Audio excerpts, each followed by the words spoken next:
kama leo kuwa na sehemu ambayo Busia tunaweza kuwa tunakusanyika tunalisoma neno la Mungu. Na neno hili la Mungu ambalo tutakuwa tunalisoma hapa Busia katika kusanyiko hili litakuwa linatuunganisha katika umoja. Kwa hivyo tunafikiri kitu kimoja tukiwa pamoja. Yule ambaye anaweza kufikiri kinyume nasi hayuko pamoja nasi. Atakuwa mwenye kufunga kuni na atakuwa mwenye kugawanya kuni. Wakati mwingi tunapohubiri unapata ya kwamba kuna watu ambao wanaamini wakiwa na malengo mengine tofauti.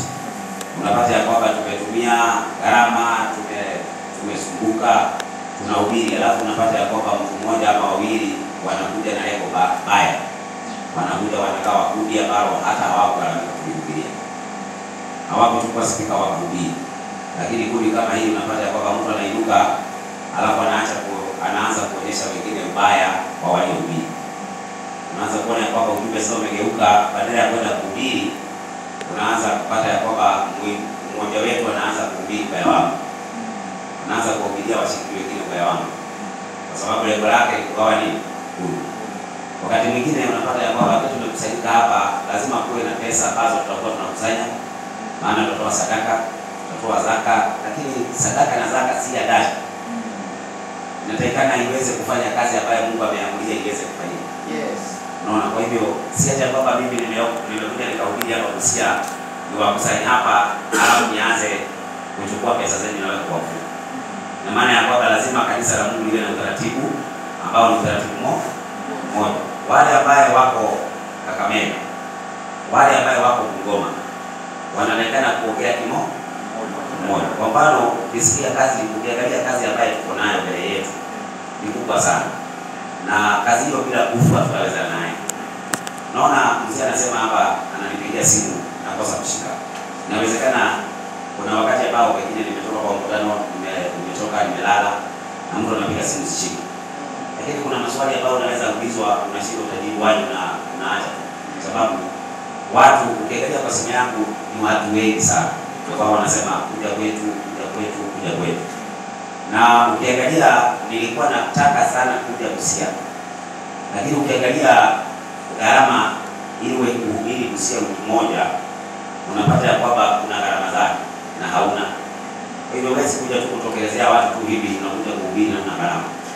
Sasa ili tuweze kufaulu katika kazi hii, lazima kichache na kingi kikiwekwa pamoja bila kusemekana ni fulani itaweza kukamilisha kazi ambayo ilikuwa ni kubwa ama ilikuwa inahitaji kubwa. Lakini Busia unaweza kuwa na uchache lakini Nairobi wakuwe na kingi. Ikikusanywa na ya Busia inaweza kufanya jambo ambalo lilikuwa limewashinda watu wa Busia kwa sababu wamesaidiwa na watu wengine wa Nairobi.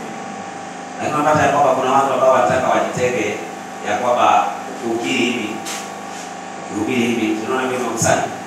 Kuna mtu ambaye pengine hapo hapa wawili ama watatu anataka hiyo pesa au zaka hiyo ikikuja yeye iharamikie yeye ama aipatie yeye. Unaona hizo sasa sio ndio? Utaratibu unaonekana kwamba tukihubiri hapa Busia alafu ndio uhubiri Kakamega. Wale ambao tuliowahubiria Busia na tuliowahubiria Kakamega hakuna tofauti. Ni wale wale. Tunaonekana kuzungumza kitu hili mmoja. Tukisema tunataka twende Mumias. Watu wa Kakamega mtatusaidia tuweze kufanya mkutano Mumias. Ndio kuna kitu hiki na kitu hiki. Iwezekana kwa mfano kama zaka ikiingia kwenye sehemu moja. Naona kama huyu ndugu ambaye amesema ameguma hapa kidogo. Na amesema walitoka watu wawili na mwenye hapo pale nyuma. Na wakasema wacha twende kwa watu kwa wawili. Kwa nafikiria kwamba tunapoendelea siku 2, 3, 4 miezi, si hao watu watakuwa na ujumbe wa kupeana. Watakuwa na ujumbe wa kupeana, sio? Na kwa sababu watakuwa na ujumbe wa kupeana, Biblia inasema kwamba hao watu ambao wanahubiri injili hiyo wale katika injili hiyo, kwa sababu hataenda kuhubiri alafu tena aende akafanya kazi yake ya kuletea mkate nyumba yake. Kwa hiyo ina maana ya kwamba atakula kwenye nini? Kwenye kazi. Kwa hiyo ina maana ya kwamba zaka ambayo inayotolewa inatakikana kuanza kufanywa utaratibu wake ili watendakazi ambao wanaendelea kuinuka wasije wakahubiri kwa shida. sababu zaka hiyo inatakikana kuwagharamia. Lakini tunatakikana kwenda na taratibu ya kwamba leo tuna watendakazi 5 ambao tutaweza kufanikisha. Unaona eh?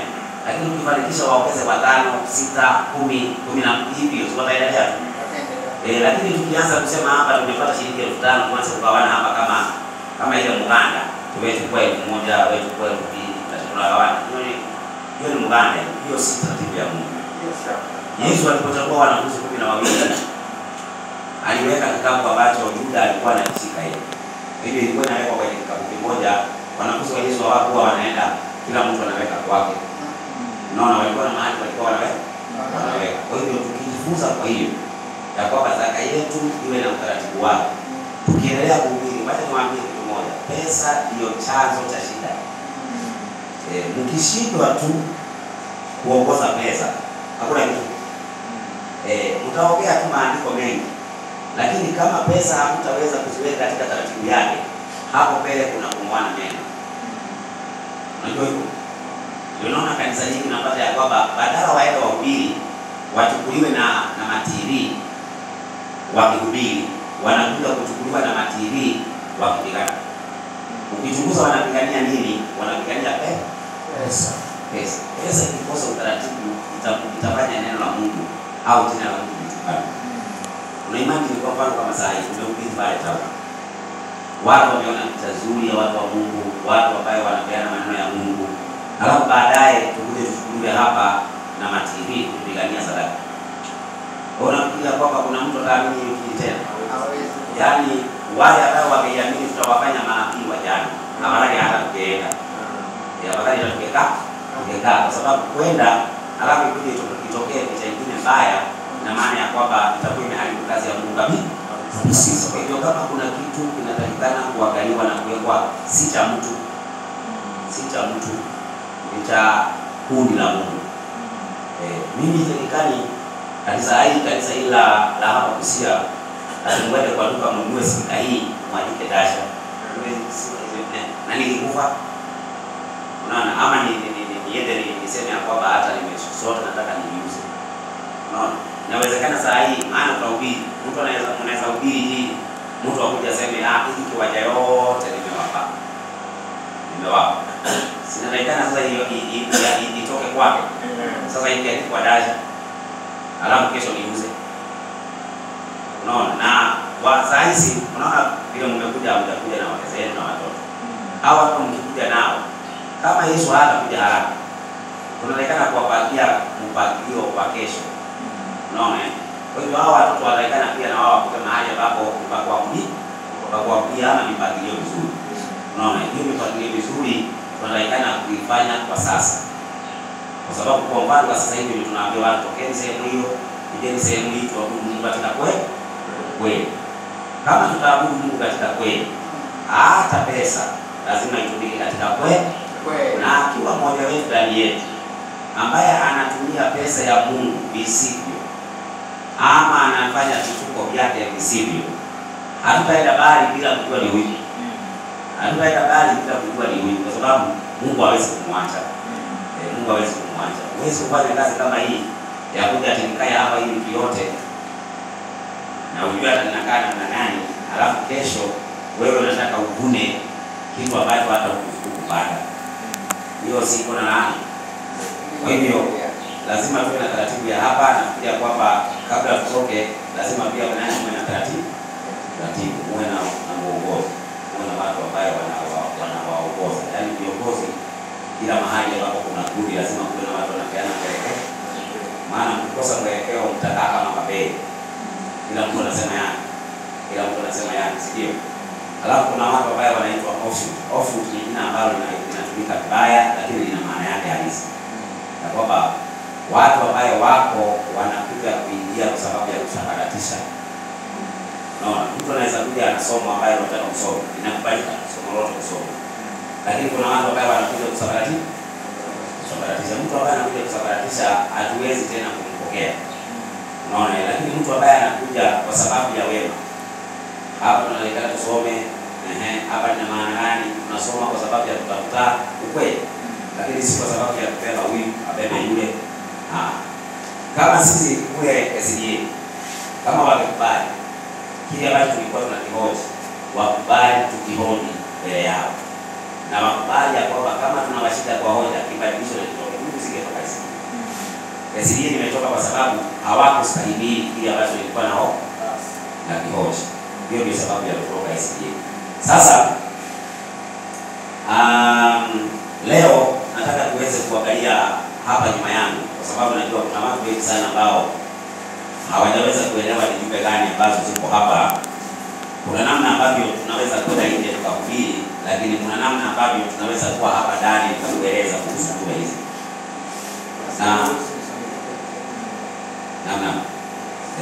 Asante. Sasa ninataka niweze kueleza hili jambo kwa undani ili tutakapoenda naye pale nje uweze kuielewa. Na mahali ambapo nitaweza pengine ukose kuelewa, unaweza ukaniambia hapo sijaelewa mwalimu pia. Hiyo ni haki yako.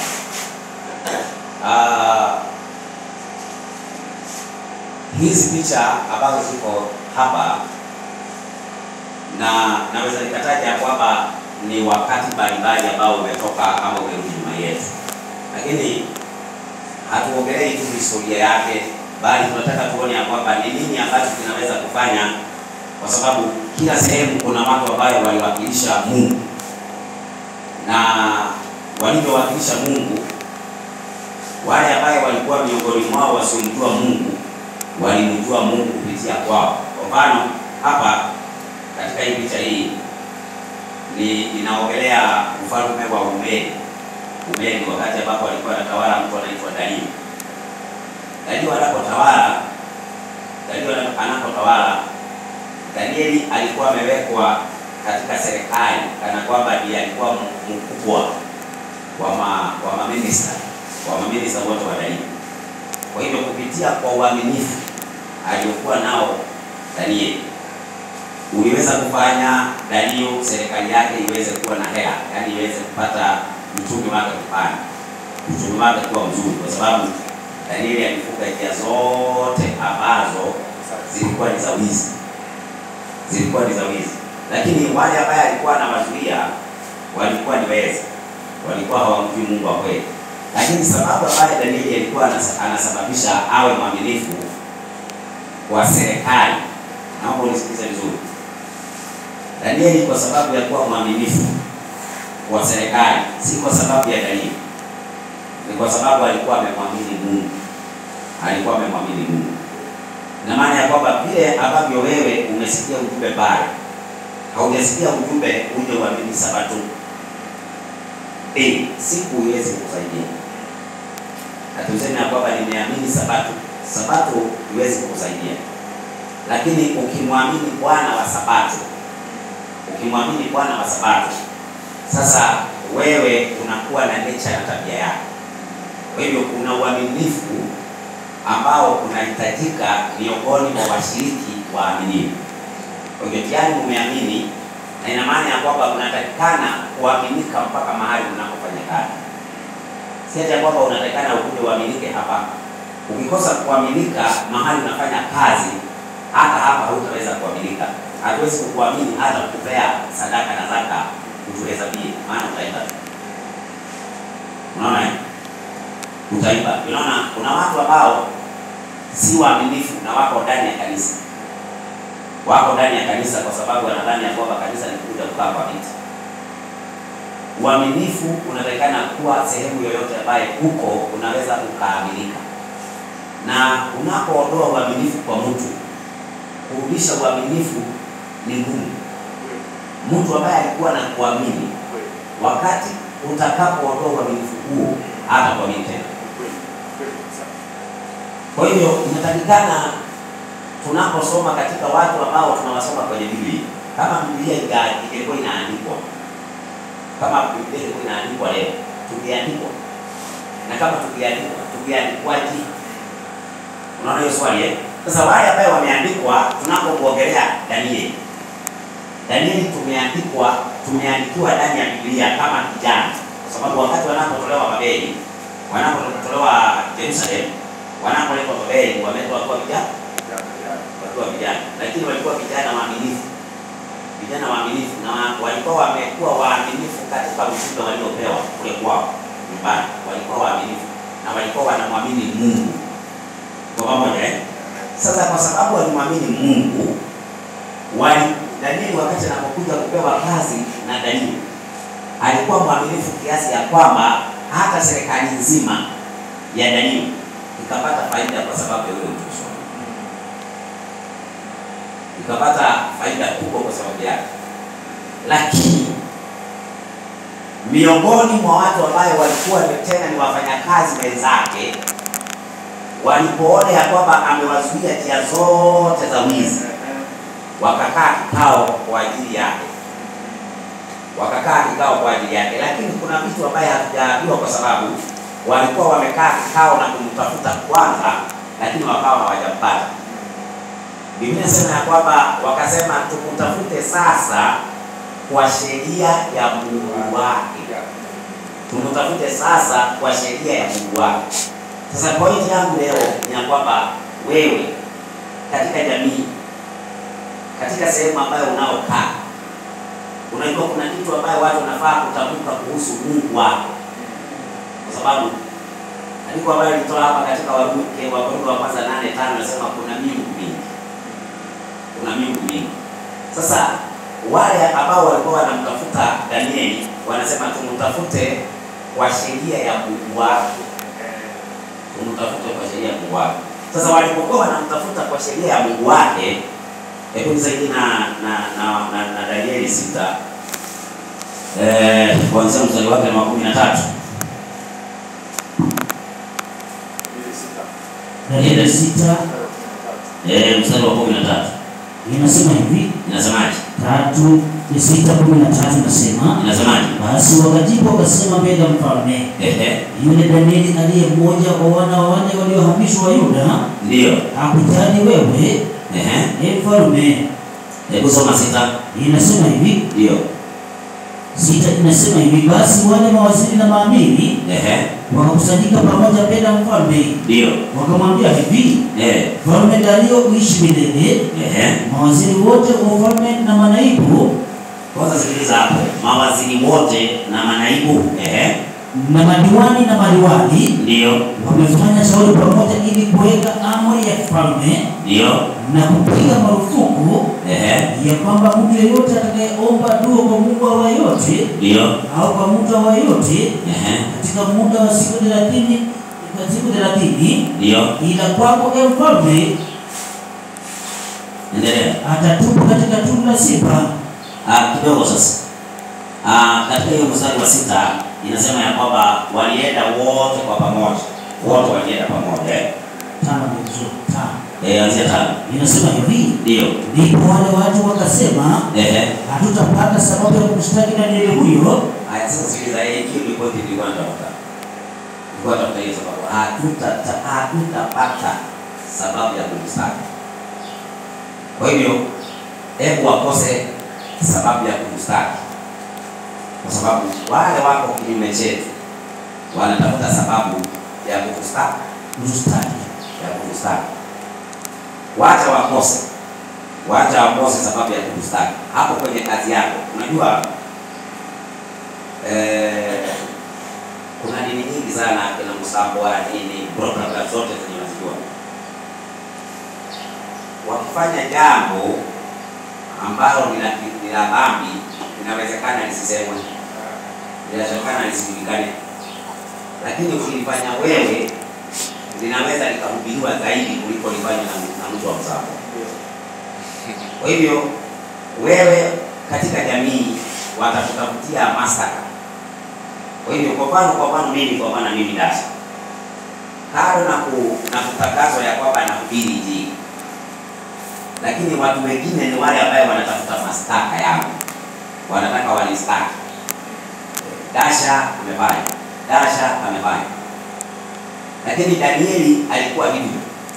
Hapa anasema ya kwamba walitafuta namna yenye wanaweza kumshtaki naye wakakosa. Wakasemaje? Endelea. Hatutapata sababu ya kumshtaki Danieli huyo, tusipopata katika mambo ya sheria ya Mungu wake, mpaka tutafute sheria ya Mungu wake. Kwa hivyo ina maana ya kwamba huyu Mungu ambaye walikuwa naye si Mungu ambaye alikuwa anaabudu Danieli. Kwa hivyo Danieli alikuwa na Mungu wake. Mungu wake, na Mungu wa Danieli alisababisha hawa watu kukosa usingizi. Na hawakukosa usingizi kwa sababu Danieli alienda akachukua mke wa mmoja wao. Walikosa usingizi kwa sababu Danieli alikuwa mwaminifu kiasi ya kwamba hawangeweza kufanya ufisadi katika serikali ya Dario. Kwa hiyo Dario alimpenda Danieli kwa sababu ya nini? Ya uaminifu. Uaminifu wa Danieli ulisababisha Dario kumpenda. Lakini wale ambao walikuwa ni wezi, wale ambao walikuwa ni wana corruption katika serikali ya Dario, hawangempenda Danieli. Na mpaka leo hapa Kenya, unajua serikali hizi sio ya kwamba zinakuja zingine mpya, ni zile zile. Kenya katika ofisi yoyote, ukiwa mwaminifu, usifikiria kwamba utakuwa na marafiki, utakuwa na maadui katika ofisi yoyote, katika sehemu yoyote unayofanya kazi. Utakuwa na maadui kwa sababu ya uaminifu wako. Kwa sababu ukiwa askari na mtume mahali na maaskari tano, alafu mletewe hogo, alafu useme ya kwamba hii hogo hatuli, unafikiria kwamba wale ambao mlikuwa nao watabaki tena marafiki? Hapana, hawatakuwa marafiki. Kwa hivyo ina maana ya kwamba Danieli alikosa marafiki katika watendakazi, kwa sababu watendakazi ambao walikuwa na wao walikuwa si waaminifu, lakini yeye alikuwa mwaminifu kwa sababu ya sheria ya Mungu wake. Kwa hivyo ina maana ya kwamba lazima kwanza tuelewe ni Mungu aina gani tunayemtumikia. Bila kujua ni Mungu wa aina gani tunayemtumikia, hapa mbele ndugu zangu utabaudi, hakuna mahali utaenda. Na unisikiliza kwa makini, kwa sababu safari yenye tunaenda hapa ndio unakuja kugundua ya kwamba kuna watu ambao hawatafaulu katika safari yenye wameanza. Lakini wale ambao wameanza safari kwa sasa na wameamua ya kwamba liwe liwalo, sisi safari tunaenda na Mungu wetu, hao ndio watakaomaliza mwendo sana. Unaona wakati Biblia inaposema habari za wanafunzi wa Yesu, Yesu hakuwa na wanafunzi 12 peke yake. Yesu alikuwa na wengine, ni kuchagua 12. Na ukisoma unasikia kwamba katika kitabu cha Yohana 6, wakati anauliza kwa Petro, hata nyinyi mnataka kwenda? Anauliza twende kwa nani? Na wewe unao maneno ya uzima. Ina maana kuna wale walioondoka. Kuna wale walishindwa safari. Sasa Danieli katika utawala wa Dario alikuwa mwaminifu kiasi ya kwamba mpaka wote wakampangia njama watafute makosa, wamtapatie makosa kwa Mungu wake. Lakini hapa kulikuwa na kitu kinaitwa nini? Kulikuwa na uhusiano kati ya Danieli na mfalme Dario. Mfalme Dario alimpenda Danieli. Danieli alikuwa mwaminifu katika serikali ya Dario. Kwa pamoja. Sasa kulingana na sheria hiyo ya Waamedi na Waajemi, ikiandikwa na ipitishwe, ikiandikwa tu katika katiba ama iandikwe halafu ni sheria, halafu mfalme aitie sahihi, hata yeye mwenyewe hawezi kuibadilisha. Unasikia inaitwa sheria ya Waamedi na Waajemi isiyobadilika, ikitiwa sahihi na nani? Kwa mfalme. Kwa hiyo iliandikwa kwa sababu ya kumtafuta mtu wa Mungu. Kwa hiyo wakaandika wakasema kwa siku 30. Kwa siku 30 hakuna kuomba kwa jina lingine la Mungu awaye yote isipokuwa kwa dalili. Lakini Dario hakujua ya kwamba sheria hii inatafuta dalili. Yeye alidhani ya kwamba ni sheria tu ambayo wamepatana na wakaipitia. Kwa hiyo ikawa kwa siku 30 hakuna kuomba kwa jina la mwingine isipokuwa kwa jina la dalili. Sasa wakaenda wakamchunguza Danieli, wakapata anaomba kwa jina la Mungu wake. Amekataa kuomba kwa jina la dalili.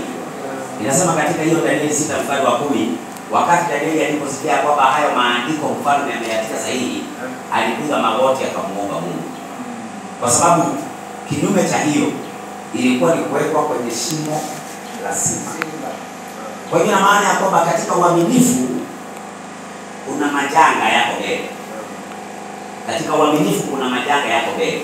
Unaona ya kwamba kuna watu ambao wanaamini lakini bado wanashindwa ya kwamba sasa ninafanyaga kazi na mruhusi ambaye ameniandika kazi hawezi kuniruhusu hata siku ya Sabato mimi nikapumzika.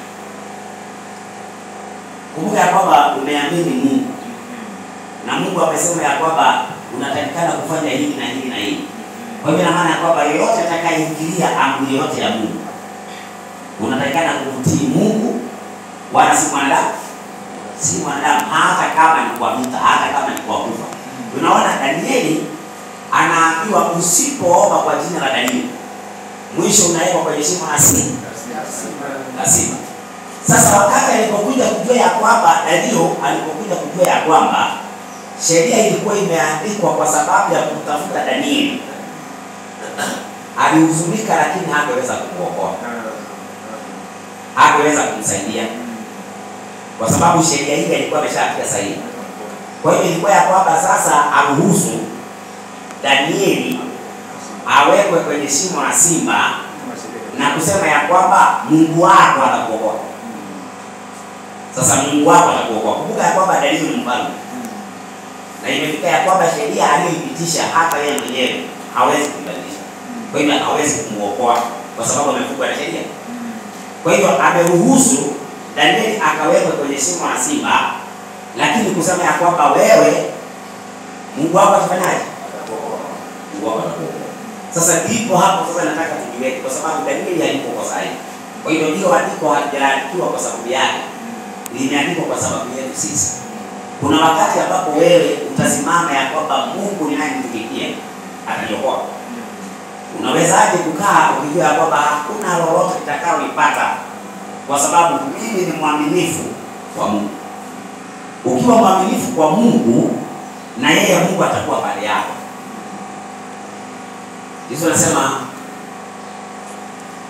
Mungu anasema ukiwa mwaminifu kwa kichache, Mungu atakuweka wewe kuwa mwaminifu kwa kingi.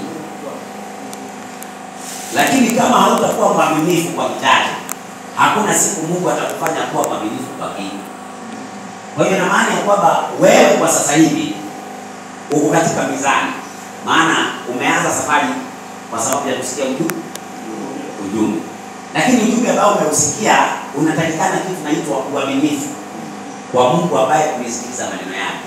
Kwa sababu hukusikiliza kasha, ulisikiliza maneno ya Mungu. Haya maneno ya Mungu ni maneno ya kweli. Lakini kwenye unaenda kuyafanya uweze kuyakubali, kuna watu ambao wamekaa na wamekubaliana kukutafuta kwa sheria ya huyo Mungu. Na mahali pa kwanza ni mahali unapata mkate wa kila siku. Sasa Danieli hakuwa ni mkate wa kila siku, alikuwa ni kuwekwa kwenye shimo la simba. Sasa wakati alipowekwa kwenye lile shimo la simba, Biblia inasema kwamba hakuna simba hata moja ilijaribu kumgusa, kwa sababu malaika wa Mungu alishuka kutoka mbinguni akazifunga vinywa, simba zote zikafungwa vinywa. Kwa hiyo mahali ambapo mtumishi wa Mungu alipo, ambaye ni mwaminifu kwa Mungu, Mungu hutuma malaika wake na analindwa.